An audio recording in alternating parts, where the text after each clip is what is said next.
Conseil d'experts vous est présenté par Helvetia.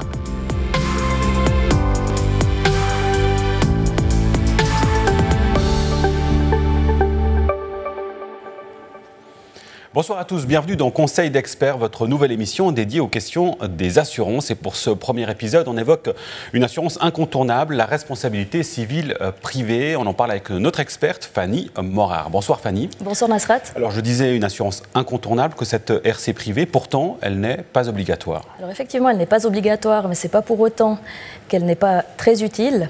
En préambule, il faut rappeler que cette garantie couvre les dommages que la personne assurée cause à des tiers.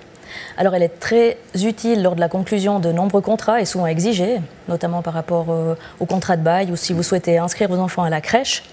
Alors quand bien même il n'y a pas d'obligation légale, nous conseillons à tous nos clients de ne pas y renoncer. Et alors ça peut coûter très vite, très cher, on l'imagine bien par rapport aux dégâts qui peuvent être causés. Dans quelle mesure est-ce que cette assurance RC privée va prendre en compte justement ces dommages qui seront causés ? Alors, elle couvre les dommages à hauteur de la somme assurée sous déduction de la franchise contractuelle. Cette somme assurée, justement, peut s'élever entre 5 et 10 millions de francs. Ça peut paraître très élevé. Par contre, lors de dommages corporels graves, les sinistres peuvent atteindre des sommes très élevées, d'où la nécessité de garantir ce genre de sommes. Quels sont les risques qui ne sont pas automatiquement inclus dans la RC privée, Fanny ? Alors, il y a les dommages que deux personnes assurées par le même contrat se causent mutuellement.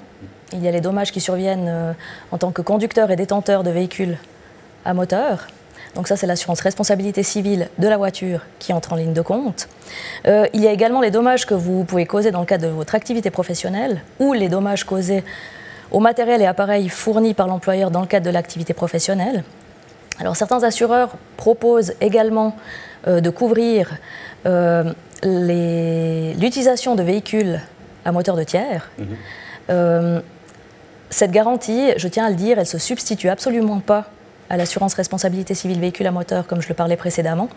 On couvre également certaines activités de loisirs particulières, par exemple si vous avez un drone ou si vous pratiquez la chasse.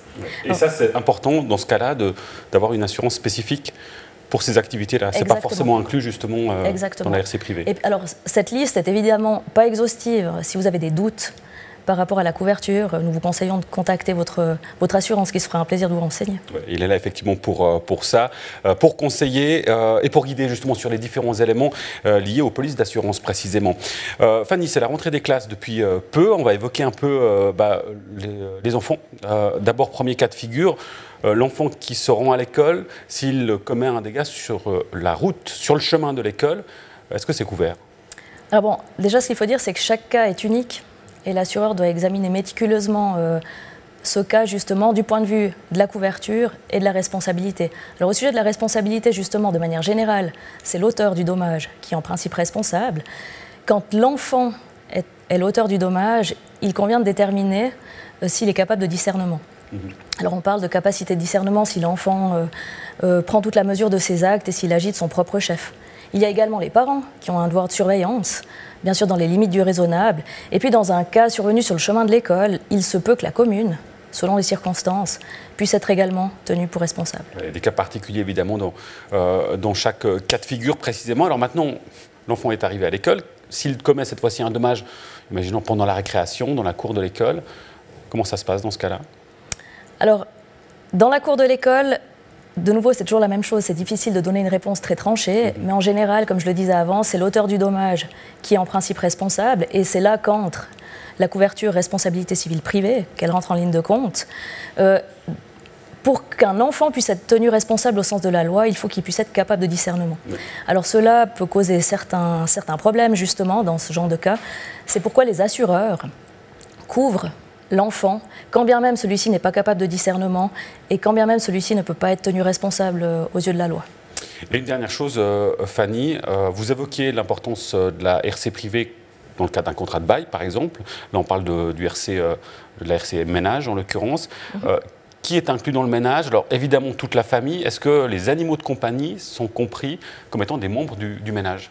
Alors oui, il y a toutes les personnes qui vivent dans le ménage qui sont incluses dans la garantie. Je voulais juste préciser à ce sujet, il faut être attentif parce que les jeunes adultes, je vous donne un âge 20-25 ans plus ou moins, peuvent être exclus de la garantie quand bien même ils font partie du ménage. Pourquoi ? c'est une particularité contractuelle. Donc c'est important justement de contacter son assureur en cas de doute par rapport à ça. Si je reviens aux animaux domestiques, alors ceux-ci sont évidemment couverts, tels que les chiens, les chats ou tous les autres animaux domestiques répandus font partie de la garantie d'assurance. Et ça comprend, on l'imagine aussi, évidemment, la question de quand on promène son chien, s'il commet des dégâts, là, l'assurance prend en compte, on imagine, ces dégâts aussi. Exactement, tout à fait. Merci beaucoup, Fanny Morard, pour vos explications et votre éclairage sur ce sujet. Merci à vous de nous avoir suivis. On se retrouve très vite pour un nouveau numéro de Conseil d'experts. Bonne suite de programme sur Canal 9. À très vite. Ciao.